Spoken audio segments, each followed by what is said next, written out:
Fala galera, tá começando mais um episódio do Pode Prevenir, o podcast que protege você, sua família e suas conquistas. Eu me chamo Kleber Gouveia, sou engenheiro de civil, engenheiro de segurança do trabalho, especialista em prevenção contra incêndio. Tô aqui com Mariana Machado, popularmente conhecida como Mary. Oi pessoal, tudo bem? Eu sou a Mariana, sou arquiteta, trabalho com prevenção contra incêndio há 3 anos e vamos aí para a reta final da nossa saga das principais NTs, hoje falando da NT 208. Perfeito, vamos fechar com chave de ouro. A gente vai falar hoje da NT número 208, Saída de Emergência e Edificações, parte 1. Parte 1, porque Essa é NT gigante. é grande, é complexa, é detalhada, então a gente Sei.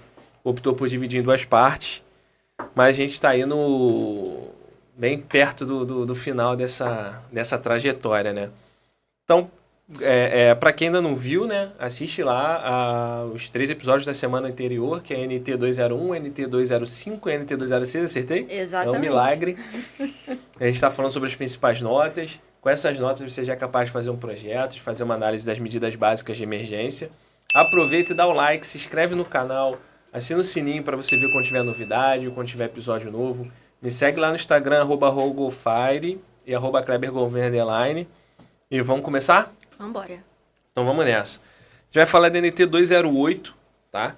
Ela é uma NT importantíssima porque ela fala sobre a saída de emergência em edificações. E eu gosto sempre de falar do objetivo aqui, que é mais um objetivo bem interessante aqui na NT, que ela fala que além de estabelecer os critérios necessários para o dimensionamento das saídas de emergência e edificações para garantir o abandono de sua população, ela também fala que, ó, salvaguardando sua integridade física. Então não é só importante a gente conseguir sair da edificação, mas também sair com integridade física. E isso é importante a gente mencionar bem a saída de emergência, né? Porque sair é fácil, sair inteiro é um pouquinho mais difícil. Permitir o acesso das equipes de socorro para combate ao fogo ou na necessidade de retirada de pessoas. Então a gente tem que pensar que ela não só tem que ser capaz, né? Muita gente fala, não, eu sei sair, eu conheço a edificação, mas também tem que ser capaz de que a equipe de socorro consiga sair com uma pessoa de repente ferida lá de dentro. E ela ainda estende aqui, ó, padronizar critérios para elaboração e análise de projetos de segurança contra incêndio e pânico das edificações do estado do Rio de Janeiro. Então já fala que da parte de projetos, de padronizar, né, a gente vai entrar em cálculo e falar sobre tudo isso. Então é uma NT, como a gente já disse, né, uma NT complexa, razoavelmente grande, mas de muita importância. E para começar aqui, Mari, eu queria entender um pouquinho de... A classificação das edificações importa muito aqui nessa NT. Sim. Então, você poderia começar falando um pouquinho sobre isso? Sim, as saídas de emergência, elas são calculadas de acordo com a classificação da edificação. Então, dependendo ali da ocupação, do que é feito no local, se é uma loja, se é uma escola, se é um hospital, isso varia e isso muda lá no cálculo de saídas de emergência. Então, acho que é o primeiro passo, né, você classificar a edificação. Você não consegue fazer o cálculo de saída de emergência sem ter classificado a edificação, né, corretamente, óbvio. Então, a gente precisa considerar o que acontece ali dentro, quantas pessoas circulam ali dentro, né, qual é a rotina dos usuários, como é que funciona, tudo, enfim. A gente precisa considerar isso para o cálculo de saída de emergência. Perfeito. Mari, e essa NT, ela passa aí por várias regras, várias exceções, mas ela fala também sobre largura mínimas, né? Sim.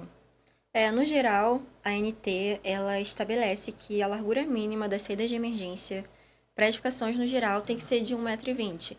Então, acessos, escadas, rampas, as principais saídas tem que ter ali 1,20 m. Tem algumas exceções, e aí, pelo que eu me lembro, é comercial, divisão C3, locais de reunião de público e garagem, eles aceitam 80 centímetros de largura mínima.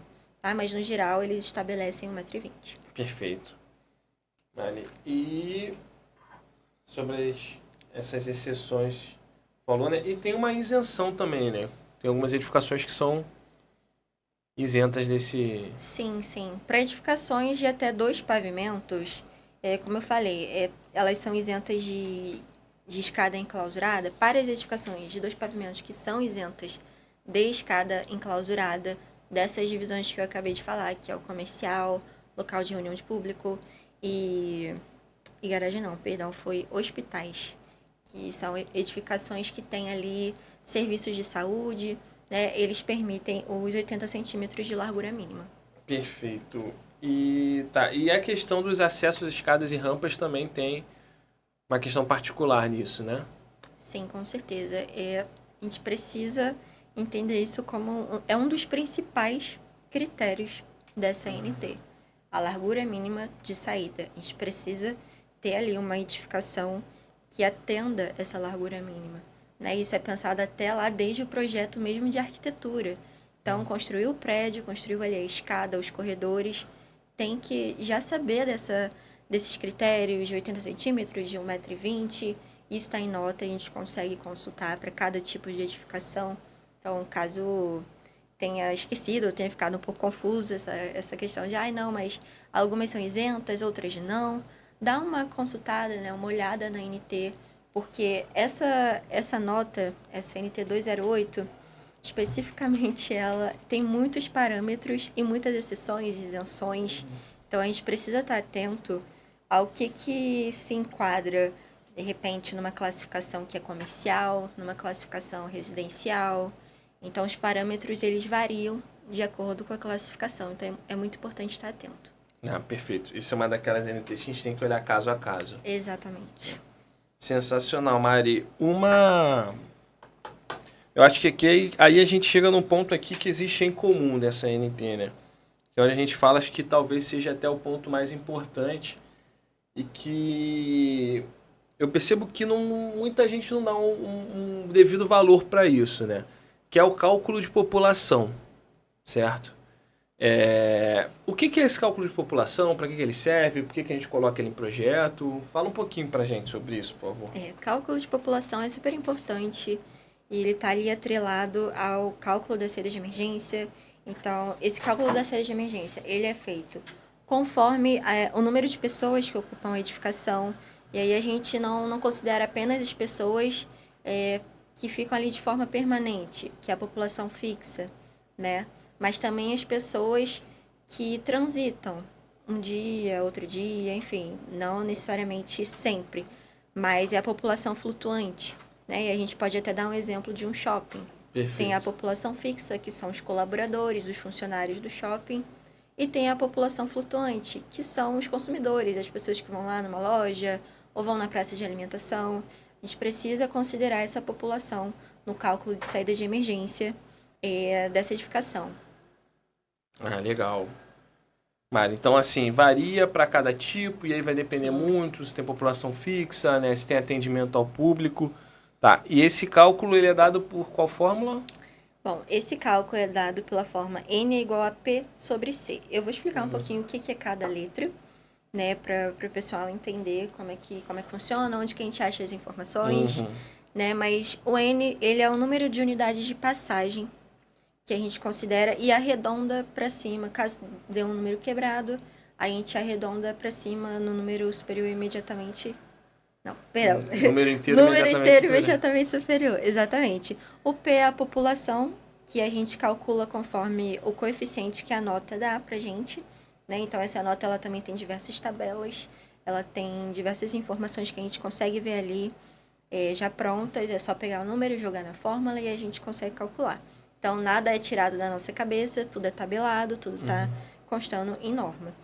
E o C é a capacidade da unidade de passagem. Também, no caso da NT 208, ela está no anexo A da nota.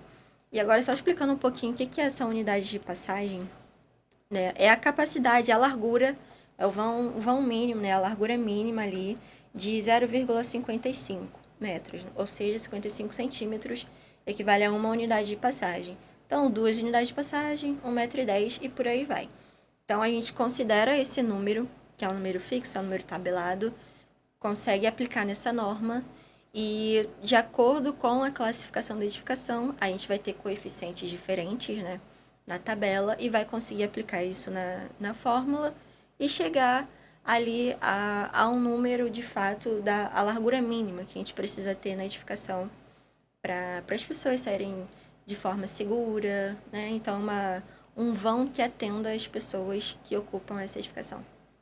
Perfeito. Então, assim, esse cálculo é para encontrar o espaço mínimo que eu preciso ter para as pessoas conseguirem sair dessa edificação. Exatamente. Conforme aqui até fala o próprio objetivo da NT em segurança. Isso. É isso. Esse é o N igual a P sobre C. É Isso, isso? exatamente. Acertei, perfeito.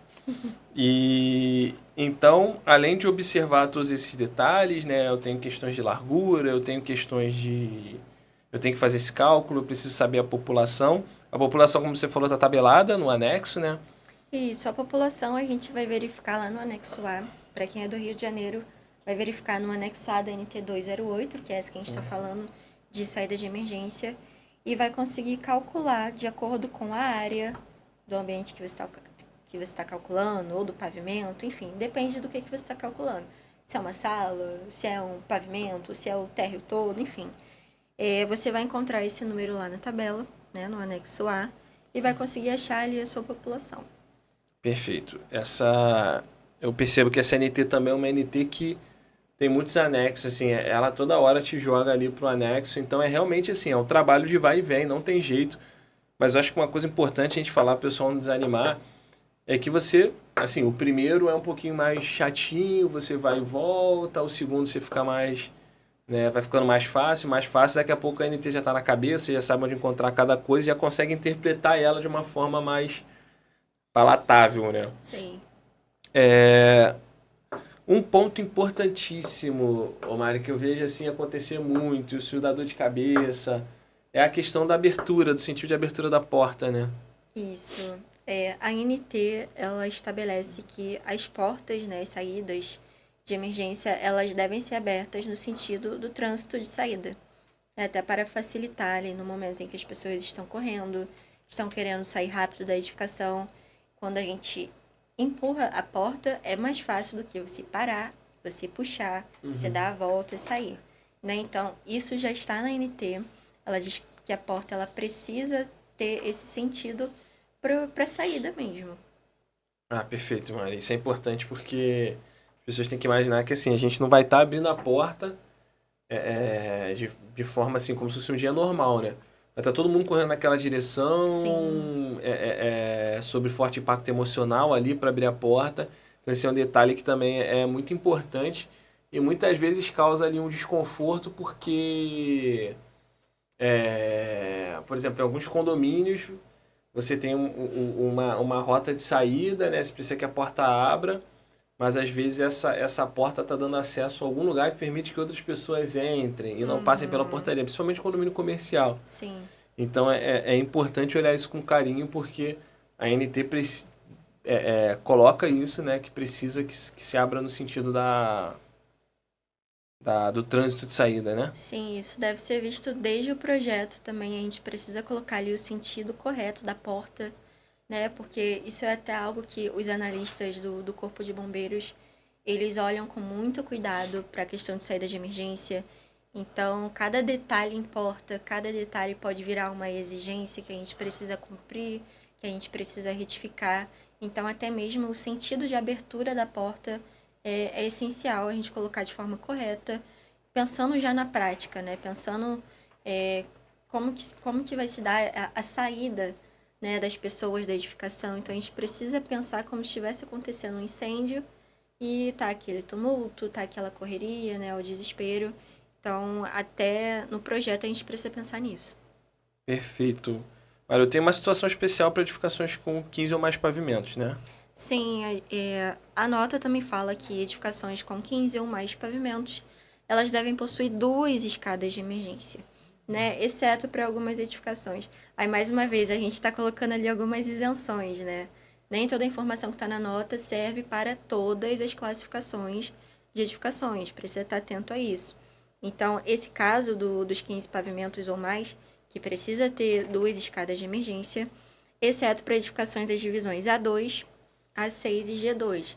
E aí eu tô falando, A2 é residencial, né, é multifamiliar. A6 é residencial mista, que é quando a gente tem a residência e um comércio. E G2 que é para garagem.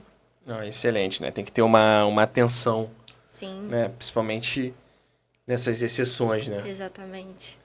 Perfeito. E a NT ela também fala nas distâncias máximas a serem percorridas, né? Como é que funciona isso no projeto? Sim, no projeto a gente precisa considerar o ponto mais distante da edificação até a porta de saída. A porta é para um local seguro, no caso é um local descoberto ou um local que seja de fato fora da edificação. E isso também varia de acordo com a classificação da edificação, mas a maioria das vezes é 35 metros, 45 metros. Então, no ponto mais distante, a pessoa que está lá no fundo da sala, ela precisa ter essa distância máxima a ser percorrida, não podendo passar disso. Existem alguns casos quando tem chuveiros automáticos que a gente consegue aumentar essa distância porque são medidas compensatórias, mas isso somente está em nota e tabelado, a gente consegue encontrar essa informação lá. Ah, também tá lá, né? É um dos pontos também que eu preciso considerar, né? Com certeza, em projeto, a gente precisa considerar isso em projeto. Então, até quando a gente vai entregar um projeto para o bombeiro analisar, sempre é importante até colocar ali a medida, a distância. Quanto que eu tenho do final dessa edificação até a saída? Será que essa distância é segura para a pessoa que está lá no final sair, no caso de incêndio? Será que está ultrapassando 50, 60 metros, que aí já se torna algo mais perigoso? A gente precisa entender de que forma a gente consegue mudar isso, de repente abrindo outra saída de emergência, né? Nesse caso, a gente está considerando a saída mais distante. Mas se de repente se eu tiver uma saída aqui no meio, será que a gente não consegue solucionar esse problema dessa forma? Enfim, é sempre analisando os piores casos, né? As piores situações, para a gente conseguir encontrar uma boa solução. Ah, perfeito. E tá. Mas falando de projeto, assim, a gente falou sobre cálculo, é uma norma bem complexa, né? Tem vários cálculos, várias questões envolvidas, né? Tem a parte escadas também que ficou para a parte 2, lá também tem alguns outros tipos de cálculos. Mas assim, até agora, o que eu apresento em projeto disso que a gente falou? Tá. Em projeto, a gente apresenta as saídas de emergência. A gente sempre vai pontuar ali quais são as saídas de emergência, representar isso de forma muito clara, até para o analista ele entender quantas saídas tem, se elas atendem a população que vai circular ali na edificação. E a gente apresenta o cálculo de Isso que eu ia saídas de emergência. perguntar. Sim, a gente apresenta não somente a planta, né, não somente o projeto, mas também o cálculo, a memória de cálculo, como que a gente chegou naquele resultado. A gente apresenta isso para o Corpo de Bombeiros para que ele possa analisar, consultando ali a NT 208 para verificar se está certinho. Perfeito. E trazendo aqui para um caso prático, ô Maria, eu recentemente eu vi, tá? E é muito comum, assim, é muito comum, principalmente em edificações mais antigas, tá?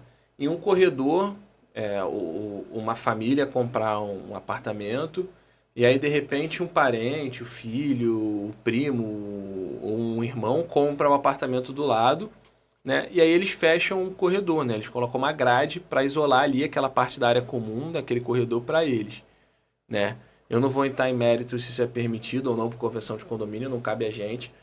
Mas hoje eu percebo, entendendo, até lendo um pouco mais da NT, que não só é relacionado à saída deles, né? Porque muita gente fala, ah, tá, eu tenho a grade, mas eu consigo sair aqui, eu tenho a chave. Mas isso também impede a entrada de um socorrista, de repente. Eles estão até colocando a própria vida deles em risco, né? Sim. Isso é permitido? Eu posso fazer isso? Como é que funciona? Eu acho que isso é algo que a gente até auxilia, né? A gente orienta que não façam, porque pode dificultar a saída, né? Em caso de emergência, precisa sair dali rápido. Eu acho que isso dificulta a saída das pessoas que estão ali. E como você falou, a entrada de alguém que venha resgatar, né? Um socorrista, o corpo de bombeiros mesmo. Então a gente precisa pensar nesse fluxo, nessas situações em que a gente precisa sair de forma rápida. Então, se eu tenho ali uma porta, que a porta, vamos supor, um apartamento, aí eu saio da porta do apartamento, eu tenho uma grade e tá trancada. E, enfim, também já vi em condomínios essa grade trancada, não consegui acessar, numa situação de vistoria, enfim. E aí até achar a chave, né? Porque muitas vezes a chave não vai estar ali na porta. Sim. Você precisa procurar a chave. Agora imagina num caso de incêndio, você precisa sair rápido. Até procurar a chave, até você sair dali. Enfim, eu acho que isso é muito complicado, é um assunto muito delicado, a gente precisa ter até um bom senso, né? Entender, pensando ali na vida das pessoas que estão ali, na vida das pessoas que precisam sair numa emergência, que isso pode atrapalhar. Perfeito. Entra naquela questão do... Muitas vezes também, até essa grade, ela passa pelo hidrante e coloca até o hidrante dentro da grade, e aí isso pode ficar inacessível também. Pode ser que eu tenha um hidrante ali no corredor, ele fique inacessível, e aí na hora de fazer o combate, o bombeiro não consegue acessar por algum motivo ou atrapalha. E isso entra também na questão da obstrução. Se eu não me engano, a CNT da sede de emergência, ela também fala alguma coisa sobre isso, né? Sim, a NT ela fala que as passagens, as saídas, né, elas devem ser desobstruídas. Eu não posso ter nada que me atrapalhe, que impeça a minha passagem pela rota de fuga. Então, eu preciso ter esses vãos livres, né, para eu conseguir fazer a saída de forma segura e rápida. E essas grades, né, essas portas que ficam trancadas, são o oposto disso, né? Exato. Mari, falamos aqui bastante sobre saída de emergência, né? Claro, é grande, é complexo, né? A gente vai precisar da parte 2. Mas teve alguma coisa que eu não comentei, que eu possa ter esquecido? Volta e meia eu faço isso, né? Não, eu acho que a gente resumiu bem, a gente conseguiu trazer ali os principais assuntos, né, da SNT. No caso, a parte 1, como vai ter a parte 2, a gente ainda vai falar mais sobre escadas, né, sobre toda essa circulação vertical. E, como eu falei, essa NT, ela traz muitas exceções, né, então, o que tá ali tem uma informação que ela não vai servir para todas as classificações, a gente precisa estar atento a cada tipo de classificação, cada tipo de edificação, ocupação, enfim, a gente precisa estar atento às saídas de emergência, quantas tem, quantas precisam ter de acordo com a NT. E, assim, é uma nota que ela requer muita atenção, muito cuidado, e é uma das principais mesmo quando a gente está falando de salvar vidas, né, de colocar isso em prática, de respeitar os vãos livres, não trancar a porta, que é para estar aberta, enfim, mas acho que a gente conseguiu resumir bem. Legal, Mari. Que bom. Então, a gente fez aqui a NT 208, parte 1. Parte 1. Para fechar, a gente, na semana que vem, vai fazer a 208, parte 2. E a gente fecha com chave de ouro essas 4 NTs que a gente escolheu, né, que são NTs que já dão aí um embasamento técnico importante para um projeto e também para quem quer conhecer um pouquinho mais, para quem quer também se resguardar na sua edificação, saber como é que funcionam os extintores. Excelente. Então, Mari, deixar um recado, um adeus, Sim, um até logo, né? Até um breve. agradecimento, né? Agradecer a todo mundo que chegou até esse episódio sobre a NT 208. Espero que vocês tenham passado também pelos episódios anteriores das outras NTs. Dizer que é muito importante, porque as informações elas são complementares e com todas essas informações a gente consegue fazer um bom projeto. Perfeito, pessoal. Então, está disponível desde a NT 201, NT 205, NT 206, a gente está aqui na NT 208 parte 1. Vai ter a parte 2. Assistam os outros episódios, todos eles se complementam. Isso tudo vai criar aí um conhecimento técnico, uma capacidade já de projeto, também para conhecimento, para quem tem edificação, saber como se proteger. Quero agradecer pela disponibilidade de quem chegou até aqui. Quero pedir novamente, ajuda a gente. Às vezes a gente esquece, né? O episódio está tão bom que a gente esquece de deixar o like. Deixa o like, comenta, compartilha, se inscreve, né? Para ser avisado sobre a parte 2. Isso. É isso, né? Então, obrigado, pessoal. Até semana que vem. Um abraço. Tchau, tchau.